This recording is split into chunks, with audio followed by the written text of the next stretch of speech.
12 বছরের পরে আমি এবি পার্টিকে দেখতে চাই যে এবি পার্টি বাংলাদেশের প্রধানতম একটা রাজনৈতিক দল আকারে দাঁড়াবে। আমরা 300 আসনের জন্য আমরা প্রার্থী বাছাইয়ের কাজ করছি। ইতিমধ্যে প্রায় 150 থেকে 250 প্রার্থী আমাদের কাছে তাদের ডিজায়ার করেছেন। আমরা আশা করছি 300 আসনের জন্য আমরা আমাদের প্রার্থী প্রাথমিকভাবে বাছাই করব। জোটে গেলে ছোট দল বেশি ক্ষতিগ্রস্ত হয়। আপাতত হয়তো কিছু আসন পাওয়া যায়, কিন্তু দল আর বিস্তার করতে পারে না। নেতা কর্মীরা তখন বড় দলের দিকে চলে যায়। দল যদি প্রপারলি ওয়ার্ক করতে পারে, দলের উল্টাও তো হতে পারে, ছোট দল গিয়ে বড় দলের মধ্যে থেকে লোকদেরকে একটু টেনে আনতে পারে। 4 বছরের মধ্যে 2 বছরে গিয়েছে আমাদের করোনা, যেটা আমাদের ফাউন্ডার কনভেনর বলেছেন। বাকি 2 বছরের মধ্যে আন্দোলন সংগ্রামে এবি পার্টির যে ভূমিকাটা ছিল, সেই জায়গায় দেখেন যাকে কেউ চিনত না, একটা বিন্দু ছিল, একটা স্পট, জাস্ট সেখান থেকে দলটা আস্তে আস্তে আস্তে আস্তে আমরা জাতীয় রাজনীতিতে একটা স্বীকৃতি পেয়েছি। মিডিয়াগুলো আমাদেরকে প্রথমে নানাভাবে চিত্রায়িত করতো, নানা ধরনের ব্লেমিং এর শিকার আমরা হয়েছি, এই জায়গায় এসেছি। আমার কথা হচ্ছে আমি কোথায় ছিলাম, ধরেন আমি ক্লাস 1-এ ছিলাম, এখন আমি কোথায় এসেছি, ধরেন আমি ক্লাস 5-এ এসেছি বা 4-এ এসেছি, আমি কোথায় যেতে চাই, কখন যেতে চাই, এখানে একটু টাইমটা একটা ব্যাপার আছে।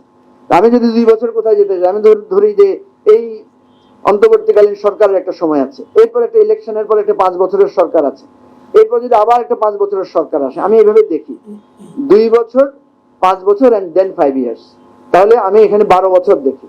সত্যিকার অর্থে আপনি যদি বলেন তাহলে 12 বছরের পরে আমি এবি পার্টিকে দেখতে চাই যে এবি পার্টি বাংলাদেশের প্রধানতম একটা রাজনৈতিক দল আকারে দাঁড়াবে। প্রধানতম রাজনৈতিক দলের 2টা পজিশন, হয় সে পজিশনে থাকবে, না হলে সে মেইন অপোজিশনে থাকবে। এটা আমাদের ড্রিম এবং আমাদের সকল নেতা কর্মীরা এটা ধারণ করে। আমাদের একটা 15 বছরের প্ল্যান আছে যে 15 বছরের মধ্যে আমরা সেই জায়গায় যেতে চাই। আর আগামী 2 বছরে আমাদের একটা পরিকল্পনা হচ্ছে যে আমাদের ইউনিয়ন লেভেল পর্যন্ত আমরা সংগঠনটাকে নিয়ে যেতে চাই, যেটা বলেছে কাউন্সিলের মাধ্যমে। এই যে একটা গণতান্ত্রিক চর্চা, গণতন্ত্রের চর্চার একটা খুবই হার্ডেলস আছে, কারণ এখন আমরা দলটা অত বড় না। এখন গণতন্ত্র চর্চা যত সহজ, দল যখন বড় হবে তখন গণতন্ত্রের চর্চা অনেক টাফ হবে, অনেক কঠিন হবে। আর গণতন্ত্রের জায়গাটা এমন যে যখন এটা আমার ফেভারে থাকে তখন আমি এটাকে সাপোর্ট করি, যখন আমার ফেভারে চলে যায়, ফেভারের বাইরে চলে যায়, তখন আমি নানা ম্যানিপুলেশনের অভিযোগ তুলি। গণতন্ত্রে এটা কিন্তু বিরাট একটা মানে চ্যালেঞ্জের জায়গা আছে।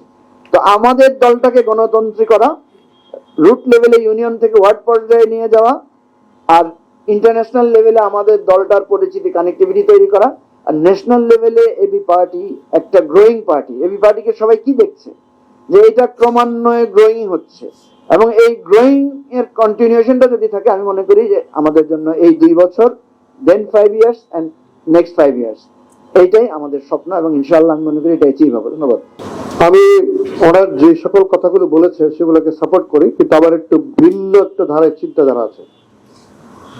প্রথম পর্যায়ে আমি মনে করি আমাদের যে প্রায় 550-এর উপরে আমাদের যে উপজেলা, আমাদের যে অ্যাপ্রক্সিমেটলি প্রায় 70,000-এর মতো আমাদের গ্রাম বা ইউনিয়ন, আমি প্রথম পর্বে যদি আমি নির্বাচিত হই তাহলে দলের নেতাদেরকে নিয়ে ন্যাশনাল এক্সিকিউটিভ কাউন্সিলের যে নির্বাচিত নেতাগণ, সেখানে আমিও নির্বাচিত, তাদেরকে নিয়ে বৈঠক করে দরকার হলে 2 বা 3 দিন বা 4 দিন ধরে অনবরত বসে আমরা সারা দেশের একটা ছক করতে চাই, কিভাবে কত সংক্ষিপ্ত সময়ের মধ্যে বাংলাদেশের 18 কোটি জনগণের কাছে এই সংগঠনকে সংগঠিত করার জন্য ইউনিয়ন লেভেল পর্যন্ত একটা মাস্টার প্ল্যান আমি তৈরি করতে চাই। এটা হল নাম্বার 1। নাম্বার 2 হলো আমরা ইতিমধ্যে দলে, আপনি জেনে খুশি হবেন, আমরা একটা কমিটি গঠন করেছি। এটা এখন সুলাইমান চৌধুরী এটার চেয়ারম্যান, আমি সেখানে মেম্বার। আমরা 300 আসনের জন্য আমরা প্রার্থী বাছাইয়ের কাজ করছি। ইতিমধ্যে প্রায় 150 থেকে 250 প্রার্থী আমাদের কাছে তাদের ডিজায়ার করেছেন। সে প্রাক্তন এমপিরা আছেন, সে প্রাক্তন মিনিস্টার আছেন, সেখানে প্রাক্তন নির্বাচন কমিশনার আছেন, প্রাক্তন জেনারেল আছেন, প্রাক্তন সচিবরা আছেন, এবং অনেক রাজনৈতিক ব্যক্তিত্বরা আছেন। এবং আগামী কয়েক মাসের মধ্যে আমরা আশা করছি 300 আসনের জন্য আমরা আমাদের প্রার্থী প্রাথমিকভাবে বাছাই করব।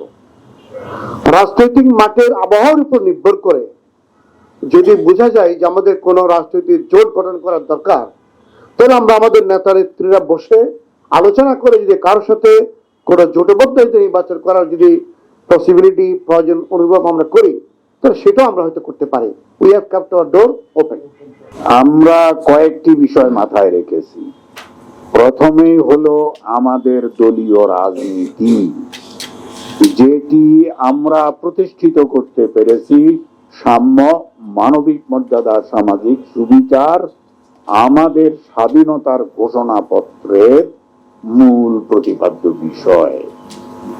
আমরা রাজনীতিকে বিবেচনা করি আমাদের নিজেদের দলের কি রাজনীতি, অন্য দলগুলোর কি রাজনীতি, তুলনামূলক কি রাজনীতি, ক্ষমতা কেন্দ্রিক কি রাজনীতি, জাতীয় পর্যায়ের কি রাজনীতি, আঞ্চলিক কি রাজনীতি, এবং বর্তমানে আরেকটি বিষয়ের উদ্ভব ঘটেছে, এটি হলো সামাজিক রাজনীতি। আমরা সবগুলিতে সজাগ এবং সচল, আমাদের কর্মীরা, আমাদের নেতারাও এই বিষয়ে যথেষ্ট ওয়াকিবহাল। আপনি লক্ষ্য করেছেন, আমরাই প্রথম রাজনৈতিক দল যেই দল চেষ্টা করে বাংলাদেশের অন্যান্য রাজনৈতিক দলগুলোর সঙ্গে পারস্পরিক যোগাযোগের একটি সেতু বন্ধন তৈরি করেছে, এবং বর্তমানে এই এবি পার্টির কল্যাণে এই যে সেতু বন্ধন তৈরি হলো, এবি পার্টি এই কারণে অন্য সকল রাজনৈতিক দলের কাছে প্রশংসিত এবং গ্রহণযোগ্য। আমরা এইভাবে রাজনীতিকে এগিয়ে নিতে চাই। সঙ্গে সঙ্গে অন্য দলের সঙ্গে যে লিয়াজও করা অথবা কোনো জোটে আসা বা কোনো কিছু, সেটি নির্ভর করবে আমাদের শক্তি কতটুকু আছে। এমনি ন্যাচারালি যেটা হয় যে জোটে গেলে ছোট দল বেশি ক্ষতিগ্রস্ত হয়। আপাতত হয়তো কিছু আসন পাওয়া যায়, কিন্তু দল আর বিস্তার করতে পারে না, নেতা কর্মীরা তখন বড় দলের দিকে চলে যায়। সেদিকেও আমরা সতর্ক দৃষ্টি রাখছি, এমন ঘটনা যেন এবি পার্টির ক্ষেত্রে না ঘটে, এটাও আমাদের লক্ষ্য রাখতে হবে। লক্ষ্য রেখে আমরা আমাদের কার্যক্রম, যেটি কর্নেল হেলাল বললেন এবং মুজিবুর রহমান মঞ্জু সাহেব বললেন, আমরা আমাদের পরিকল্পনা সাজাবো এবং সেটি আমরা বাস্তবায়ন করব। না, এটা তো একটা অ্যাপ্লাইড প্রবলেম আমাদের দেশের রাজনীতির গতানুগতিকতার জায়গায়। কিন্তু কথা হচ্ছে, দল যদি প্রপারলি ওয়ার্ক করতে পারে, দলের উল্টো হতে পারে, ছোট দল গিয়ে বড় দলের মধ্যে থেকে লোকদেরকে একটু টেনে আনতে পারে। তো এই ধরনের ক্রিয়েটিভ চিন্তাগুলো আমাদের করতে হবে। আসল কথা হচ্ছে, ইলেকশনে আমাদেরকে সবসময় আমাদের কৌশল এবং ইলেকশনের আমাদের পরিকল্পনাটা কি, সেটা আমাদের কাছে গুরুত্বপূর্ণ। তো আমি যেটা মনে করি, আমি ওনার সাথে একটু যোগ করি, সেটা হচ্ছে আমরা পরিস্থিতি বিবেচনা নিয়ে ডিসিশনটা নিব। যে ইলেকশন ইজ অলওয়েজ একটা টেকনিক্যাল ব্যাপার, একটা কৌশলগত ব্যাপার থাকে। নীতি এবং কৌশলের এই জায়গাটাতে আমরা সমন্বয় করার চেষ্টা করবো, এটা হচ্ছে আমার অভিমত।